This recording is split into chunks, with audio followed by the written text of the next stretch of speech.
This laptop was brought to us with a no-power issue. When we opened it, we discovered severe liquid damage. In this section, we found a missing resistor, so we installed a replacement and rewired the path.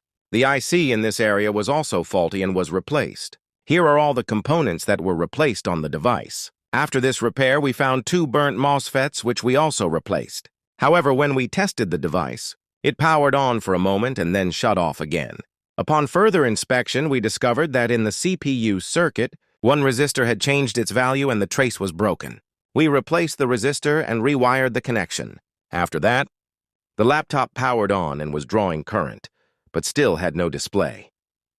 We checked all the voltages, and everything was present except for the CPU V-core circuit.